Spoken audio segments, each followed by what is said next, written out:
23ನೇ ತಾರೀಕು ನಮ್ಮ ಇಮ್ಮಾವು ಗ್ರಾಮದಲ್ಲಿ ಕರ್ನಾಟಕ ರಾಜ್ಯ ರೈತ ಸಂಘ ಹಾಗೂ ಇಮ್ಮಾವು ಯುವಕರ ಬಳಗದ ವತಿಯಿಂದ 2ನೇ ವರ್ಷದ ರಾಜ್ಯ ಮಟ್ಟದ ಎತ್ತಿನ ಗಾಡಿ ಓಟದ ಸ್ಪರ್ಧೆಯನ್ನು ಆಯೋಜಿಸಿದ್ದು, ಈ ಕಾರ್ಯಕ್ರಮದ ಉದ್ಘಾಟನೆಯನ್ನು ಕರ್ನಾಟಕ ರಾಜ್ಯ ರೈತ ಸಂಘದ ಅಧ್ಯಕ್ಷರಾದಂತಹ ಬಡಗಲ್ಪುರ ನಾಗೇಂದ್ರರವರು ಹಾಗೂ ಮೇಲ್ಕೋಟೆ ವಿಧಾನಸಭಾ ಕ್ಷೇತ್ರದ ಶಾಸಕರಾದಂತಹ ದರ್ಶನ್ ಪುಟ್ಟಣ್ಣನವರು ಹಾಗೂ ಕರ್ನಾಟಕ ರಾಜ್ಯ ರೈತ ಸಂಘದ ಉಪಾಧ್ಯಕ್ಷರಾದಂತಹ ಮಹೇಶ್ ಪ್ರಭು ಅವರವರು ಹಾಗೂ ಕರ್ನಾಟಕ ರಾಜ್ಯ ರೈತ ಸಂಘದ ಸರ್ವೋದಯ ಕರ್ನಾಟಕ ಪಕ್ಷದ ಪ್ರಧಾನ ಕಾರ್ಯದರ್ಶಿಯಾದಂಥ ಪ್ರಸನ್ನ ಎನ್ ಗೌಡ್ರವರು ಹಾಗೂ ಮೈಸೂರು ಜಿಲ್ಲಾ ಅಧ್ಯಕ್ಷರಾದಂಥ ಹೊಸೂರು ಕುಮಾರ್ ಅವರು ಹಾಗೂ ಮೈಸೂರು ಜಿಲ್ಲಾ ಪ್ರಧಾನ ಕಾರ್ಯದರ್ಶಿಗಳಾದಂಥ ಹೊಸಕೋಟೆ ಬಸವರಾಜಣ್ಣನವರು ನೆರವೇರಿಸಲಿದ್ದಾರೆ.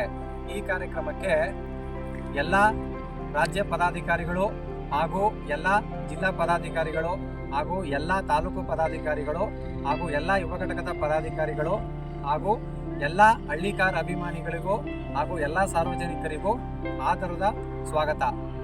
ಜೈ ಹಳ್ಳಿಕಾರ್, ಹಳ್ಳಿಕಾರ್ ಉಳಿಸಿ, ಹಳ್ಳಿಕಾರ್ ಬೆಳೆಸಿ. ಪ್ರೇಮ್ರಾಜ್ ಮಾತಾಡ್ತಾ ಇರೋದು, ಮೈಸೂರು ಜಿಲ್ಲಾ ಯುವ ಘಟಕದ ಅಧ್ಯಕ್ಷರು.